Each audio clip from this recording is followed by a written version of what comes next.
62절 말씀을 제가 봉독에 올리겠습니다.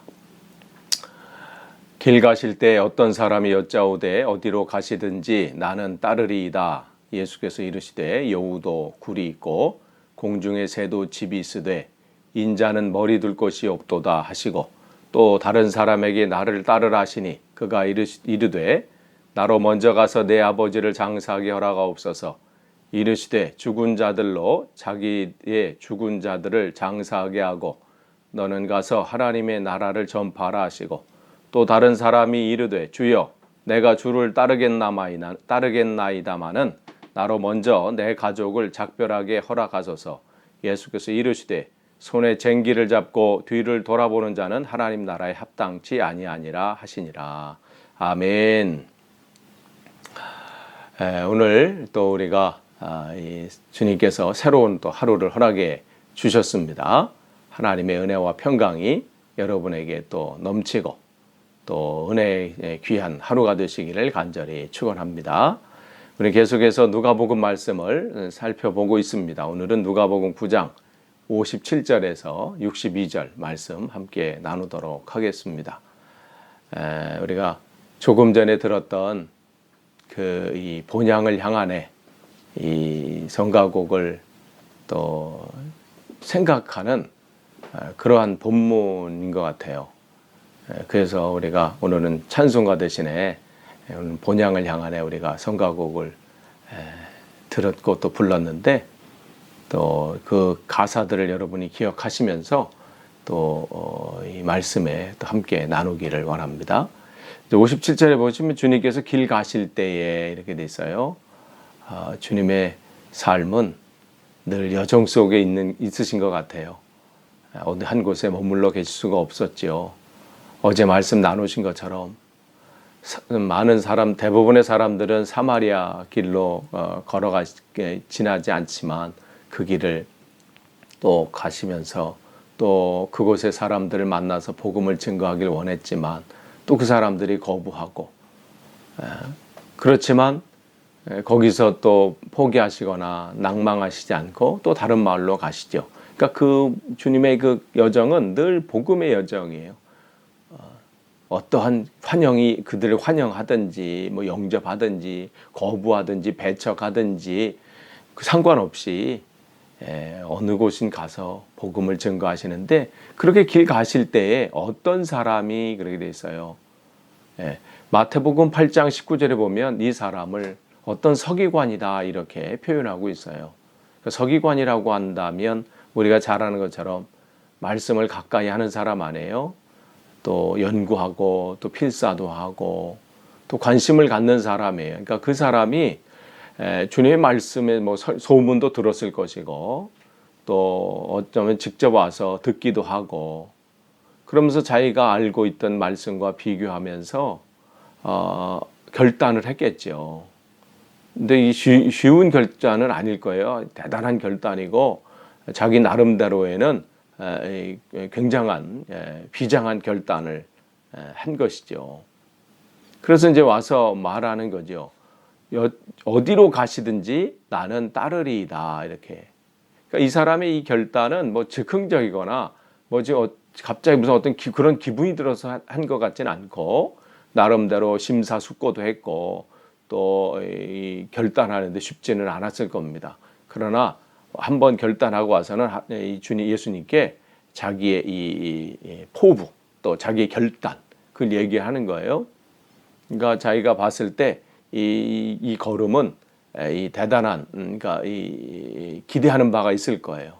또 자기가 봤던 것이 대단한 기적들이 나타나잖아요. 죽은 자가 살아나고 또 제자들 안에서 일어났던 누가 크냐 이 얘기를 나눈 것에는 기대감이 있는 거죠. 정치적인 메시아로 또 높은 자리에 올라가면 또 뭔가 기대하는 바가 있었기 때문에 그런 다툼을 하지. 만약에 그 제자들이 이 길이 주님께서 말씀하신 대로 고난의 길이고 버림받는 길이고 십자가의 죽음의 길이라는 것을 그들이 진짜 알았다면 그러한 논쟁이든지 그러한 토론이 있을 수가 없었을 거예요. 그러니까 지금 곁에 쫓아가는 제자들이나 또 이렇게 지금 찾아온 사람들이나 아직까지 정확히 그 길이 어떠한 길인지를 예수님의 그 진의, 그 의미, 뜻은 깨닫지 못하고 자기 나름대로의 계획들, 또 생각들, 그 판단들에 의한 것이죠. 그러니까 뭔가 영광스러운 그것을 기대한 것 같아요. 그러면서 이제 자기 나름대로 결단을 했다고 이제 온 거죠. 나도 여기에 동참하겠습니다. 그 동참을 하게 한 거죠. 그러니까 주님께서는 그 말씀을 듣고 뭐라고 예수께서 58절에 보면 예수께서 이르시되 여우도 굴이 있고 공중의 새도 집이 있으되 인자는 머리 둘 곳이 없도다. 이렇게 말씀을 하세요. 그러니까 그 사람이 이제 찾아왔을 때 그에 대한 잘못된 기대, 그 방향을 잡아주시는 것이에요. 그러니까 주님께서는 오늘 이제 요 사람을 비롯해서 세 사람의 캐릭터가 나오는데 그 상황을 통해서 제자가 어떠한 모습이어야 되는지, 이 따름에는 어떠한 결단과 어떠한 모습들이 있는지 그것을 가르쳐주고 싶으신 것이죠. 그러니까 그가 왔을 때 주님께서는 제자가 되는 길은 단순히 무슨 우리가 인간적으로 기대하는 어떤 영광이나 어떤 화려함, 또 자기가 어떤 기대감, 그러한 것보다 뭐예요? 고통을 감수해야 하는. 그러니까 그 속에 고난이 있고 고통이 있고 그 일들이 있는 그 험난한 여정이라는 거예요. 그러면서 50절에 길 가실 때의 이 대목 속에서 그것을 보여주는 거죠.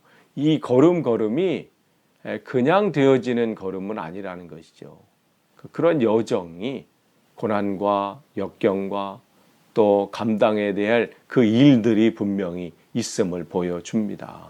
그러니까 오늘 우리가 본향을 향하네 우리가 이제 성가곡을 들었는데 거기 보면 환난의 굳은 비바람 이렇게 나오잖아요. 모질게 불어도 천국의 순례자 본향을 향하네. 천국의 순례자 본향을 향하네. 그러니까 멋진 비바람이 있다는 것이죠. 거기 거친 비바람이 있다는 거예요. 그런데 그러니까 이 제자들이 그걸 각오하라는 것이죠. 그런데 여기서 뭐라고 해요? 여기 보면 인자가 머리 둘 곳이 없다. 그건 거처할 곳이 없는 것이죠. 그러니까 우리가 어제 말씀 나눈 것처럼 사마리아에서도 거할 곳을 구했지만 그들에게 거절을 당하시잖아요. 그러니까 여기서 이 거처가 없다는 것은 안식처가 없는 거잖아요. 안정적인 거처. 즉, 사람들이 기대하고 있는 그에 대한 보장이 없는 거예요. 즉, 삶의 기약이 없는 삶이에요. 그런데 어떻게 해요? 그렇기 때문에. 겉으로 볼 때는 보장도 없고 고난과 역경의 삶이지만 그것을 결단하고 주님의 은혜, 주님을 믿고 따라갈 때는 어떻게 된다는 거예요? 겉으로는 보장이 없고 안식처가 없고 그런 것 같지만 그 가운데 뭐가 체험할 수 있는 삶이에요? 하나님의 공급하심, 하나님의 인도하심을 체험할 수 있는 길이에요. 그러니까 그것을 주님께서는 그것을 여기서도 보여주시는 것이죠. 그런데 그 시작은 분명히 기억하라는 거죠. 그 길은 쉽지 않은 길이라는 거예요. 그러면서 그 결단한 그에게 다시 한번 묻는 것이죠. 또 59절에 보면 또 다른 사람에게 나를 따르라 하시니 그랬어요. 또 다른 사람에게 나를 따르라 하시니 그가 이르되 나로 먼저 가서 내 아버지를 장사하게 허락하옵소서. 한 사람은 좀 전에 이제 57절에 나왔던 어떤 사람은 자기가 고민하면서 이제 나름대로 대단한 결단, 그 다음에 비장한 각오를 하고 결단하고 온 사람이라면 이 한 사람은 어떻게 했냐면 주님께서 그를 보시고 나를 따르라 요청한 사람이에요. 요청을 했는데 그가 어떤 대답을 해요? 나로 먼저 가서 내 아버지를 장사하게 허락하소서. 이 유대에서 이 부모님의 이 장례, 특별히 아버지의 장례는 가장 중요한 이 일입니다. 그래서 유대교에서는 이 장례식이라면 7일 장례를 하는데 이 당시에 7일 동안 그러니까 그 기간 동안에는 그들의 이 유대 관습에 있는 그 이 규례집에 보면 그 7일 동안은 어떠한 이 제사라든지, 그러니까 성전 예배라든지, 또한 어떤 절기라든지, 뭐 할례든지 그런 것보다 이게 우선이 먼저 됐어요. 그러니까 거기에 참여하지 않는다고 해서 문제가 되지 않는, 그러니까 예외적인 것이 바로 이 장례였는데, 그렇기 때문에 굉장히 중요한, 그러니까 다른 것과 비교할 수 없는 중요한 것이 여기 있다는 것이죠. 그러니까 그럼 이 말씀하셨던 거 주님께서는 그걸 얘기하는 거예요. 내가 따르겠지만 바로 이 중요한 일을 먼저 내가 하고 가겠습니다. 그 요청을 하는 거예요. 그러니까 주님의 요청에 이 사람은 자기 요청을 하는 거예요. 요청과 요청이 부딪히죠. 그럴 때 주님께서 말씀하세요. 60절에 이르시되 그랬어요. 죽은 자들로 자기의 죽은 자들을 장사하게 하고 너는 가서 하나님의 나라를 전파하라 하시고, 이 말씀을 하시는 것은 주님께서 삶 속에서 가장 중요하게 여기는 또 사람들의 생각하는 그 기본적인 윤리, 부모님을 장례하는 것, 그런 것을 무시하거나 거부하거나 그를 대수롭게 그렇게 여기시는 게 아니라 주님께서 이 상황을 통해서 가르치시는 거예요. 그러니까 우리가 알 수 있죠. 주님은 어떤 딱 상황이 일어나면 그 상황을 통해서 그들에게 머릿속에 하여간 박히도록 각인시키는 거죠. 이게 주님의 가르침의 스타일이셨죠. 그 상황 속에서 그들이 그냥 충격요법이죠. 아니, 이보다 더 중요한 일이 어딨냐라고 사람들이 생각하는 그 상황 속에서 한 말씀 하시면서 그들에게 가르치시는 거죠. 그러니까 제자는 어떤 사람이냐, 지금 이 사람의 그 상황을 모르셔서 그런 게 아니라 요 한마디를 하시려고 하는 거죠. 제자는 두 번째, 아까는 제자는 그 따름에 있어서 결단해야 될 게 고난과 역경이 있다. 그러나 그걸로 끝나는 것이 아니라 거기는 하나님의 은혜를 맛볼 수 있는 그 기회, 또 그 자리라면, 두 번째는 뭐냐면 제자는 가장 중요한 일에 붙들림을 당한 사람이 제자다. 이 말씀을 하시는 거예요. 그러니까 요 부모님의 장례 요 상황을 기회로 삼아서 제자는 뭐냐?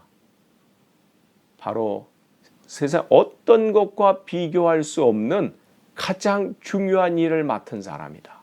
그 일을 감당해야 되는 사람이다. 마치 이 부모님의 아버지의 장례식은 어느 것과 비교할 수 없도록 너희들이 가장 중요한 일이라고 생각하는 것. 그래서 성전 제사나 성전 예배나 또 이 절기 지키는 거나 또 이 할례 받는 어떤 것보다 우선시하고 그건 예외적으로 너희들이 생각하는 것처럼 제자는 가장 중요한 일을 맡은 사람들이 제자다. 그 말씀을 하시는 것이고 그것을 가르쳐 주시는 거죠. 그러니까 어떤 것보다. 그러니까 이것은 그 제자뿐만 아니라 지금 주님을 따르고 있는 그 제자에게도 말씀하시는 것이고 오늘 우리에게도 말씀하시는 것이죠. 우리가 이 세상에 어떠한 일들을 우리가 하고 있다 할지라도 다양한 직업 속에서, 다양한 일터 속에서, 다양한 상황 속에서 우리가 어떠한 일을 하고 나름대로 내가 중요하고 그것이 제일 급박한 일이라고 한다 할지라도 어떻게 해요? 우리는 가장 중요한 이 천국 복음을 전하고 이 말씀을 붙잡고 이 하나님의 나라를 위해서 헌신한 이 일은 가장 중요한, 또 우리는 그 임무를 맡은 사람임을 우리는 기억해야 하는 것입니다. 오늘 우리에게 주여 이게 말씀해 주고 계시는 거예요. 그러면서 61절에 보니까 또 다른 사람이 나와요. 이제 세 번째 캐릭터예요. 첫 번째 캐릭터는 자기가 나름대로 결단하고 찾아온 거예요. 그런 속에 주님께서 그 결단했던 그 사람에게 또 다른 결단을 주시는 거죠. 이런 상황인데 네가 그 앞에서 그것까지도 너는 결단해라. 또 한 사람은 주님께서 요청했는데 이 사람의 요청 가운데 또 주님께서 어떠한 요청이 중요한지 기억하게 하신 것이고, 이제 세 번째는 어떤 사람이 자기 나름대로 와서 주님 앞에 고백을 해요. 주여 내가 주를 따르겠나이다마는, 요 얘기는 뭐냐면 근데 조건이 있다는 것이죠. 하겠지만 그 다음이 뭐예요? 나로 먼저 내 가족을 작별하게 허락하소서. 여기서 내 가족이라고 하는 것은 무슨 가서 무슨 say goodbye 뭐 이런 단순한 의미가 아니라 이 당시에 의사 결정권은 남자들에게 있기 때문에 요 얘기는 의사 결정권이 있는 남자들에게 가서 내가 먼저 물어본 다음에 결정하겠다는 그런 뉘앙스예요. 그러니까 집안에 대표적인 결정권자인 누구에게 내가 그 한 사람에게 가서 그 사람들에게 가서 먼저 물어보고, 나는 이렇게 결심했지만 나는 내 마음은 주님 앞에 먼저 내 마음을 고백은 드리지만 그래도 요 문제를 그 사람들에게 의논한 다음에 물어본 다음에 내가 따르겠습니다. 이 지금 상황을 말씀해주고 얘기하고 있는 거예요. 그러니까 그들이 이 상황, 내가 이 결심에 대해서 어떻게 생각하는지, 그들의 의견은 어떤지, 거기에 이제 한번 물어보겠다는 거니까, 즉 나름대로 조금 더 신중히 결정하겠다는 얘기죠. 그때 주님께서 말씀하십니다. 예수께서 이르시되, 이것도 마찬가지예요. 무슨 주님께서 반인륜적이고 뭐 가족들을 무시하고 이 얘기를 하는 게 이 상황을 통해서 또 하나 가르치시는 거예요. 그러면서 뭐라고? 손에 쟁기를 잡고, 여기서 쟁기를 잡았다는 것은 뭐예요? 이미 어떻게 밭을 갈기로 작정하고 이제 출발하는 거잖아요. 쟁기를 잡았다는 것은 이 얘기 뭐냐면, 내가 제자로서 그 삶을 살기로 지금 출발했다면, 즉 그 제자의 삶은 어떤지, 즉 거기서 말하면 뒤를 돌아보는 자는 하나님 나라에 합당하지 아니하니라 하시니라. 그러니 이미 따라 나섰어요. 주님을 따라 나셨다면 그 길을 감에 있어서 어떻게 해요? 그 길을 감에 있어서 가장 중요한, 그러니까 좀 전에 말했죠. 가장 중요한 임무를 맡은 제자들이에요.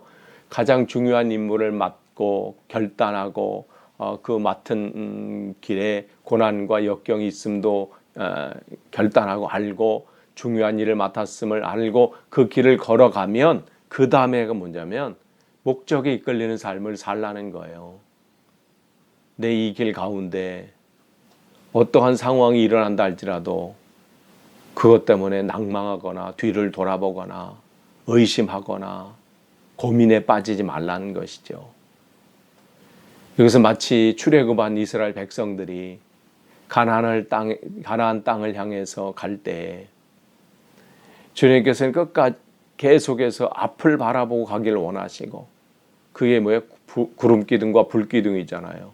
주님께서 인도하시는 그 길.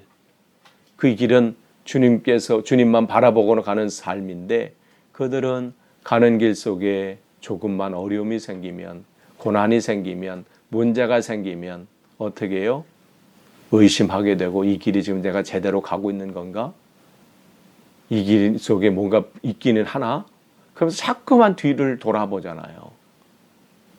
그러니까 주님께서 오늘 제자들에게 바로 말씀하시는 거예요. 우리는 지금 본향을 향하고 있다는 것이죠. 어떠한 상황이 온다 할지라도 그 길을 걸어가야 된다는 것이죠. 그 결단을 우리에게, 제자들에게 요청하시는 거예요. 그러니까 오늘 이 세 캐릭터를 통해서 제자의 삶이 어떠해야 되는지, 어떠한 각오, 어떠한 결정, 또 뭘 우선시해야 되는지, 그 세 가지를 분명하게 말씀해 주시는 거죠. 그렇기 때문에 이 결단과 더불어 자연스럽게 우리가 내일 보겠지만 이 누가복음 10장 말씀은 70인 전도대를 이제 파송하는 이제 이게 모습 이제 나와요. 그러니까 주님께서는 이 속에 준비하고 계시는 거예요. 너희들이 그 일들을 상황 속에서 또 일을 할 때 어떠한 결단, 어떠한 우선순위, 어떠한 이 목적을 향해서 어떻게 나가야 되는지 그것을 우리에게 말씀해 주고 계시는 거죠. 끝을 맺습니다. 오늘도 여러분이 이 상황 속에서 바로 우리가 이 제자의 삶을 오늘도 살아가는 거거든요. 여러분 맡은 바 이 사명 감당하실 때 어려움이 있죠. 생각지 않았던 고난도 있고 어려움도 있고 부딪힘도 있고 내가 대단한 결심을 한다 할지라도 그 앞에서는 또 우리가 무너질 수 있는 상황이 우리 앞에 있어요. 그러나 오늘 이 말씀을 기억하십시오. 그 가운데 어떻게 해요? 하나님의 인도하심을 맛보실 겁니다. 공급하심을 여러분 누리실 거예요. 또 여러분 가장 여러분 중요한 일을 지금 하고 계신 겁니다. 여러분 일터에서 직장에서든지 어느 곳이든지 여러분은 하나님 나라의 복음을 붙잡고 이 빛을 발하는 사람, 여러분의 가장 중요한 임무, 가장 중요한 사람이에요. 여러분 그 일들을 여러분 기억하시되 여러분 그 길을 가다가 때로는 의심이 생길 수도 있어요. 내가 예수 믿는 것이 잘 믿고 있나?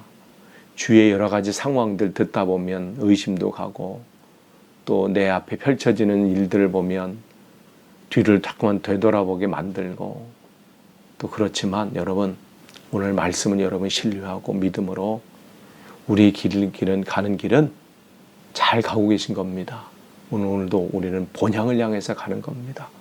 오늘도 승리하시기를 간절히 축원합니다. 기도하겠습니다. 하나님 감사합니다. 오늘도 귀한 하루를 또 허락하시고 말씀으로 또 채우시니 감사합니다. 우리가 제자의 삶을 살아가고 주님의 몸 되어 하루하루 살아갈 때에 우리의 마음과 생각을 지키셔서 흔들리지 않게 하시고 내가 처음 먹었던 이 결단과 이 각오가 내 의지가 아닌 주님의 은혜로 감당되어지게 하시고 또 그렇게 마침내 본향을 향하게 하시고 그 안에서 승리하게 도와 주옵소서. 예수님의 이름으로 기도하옵나이다. 아멘.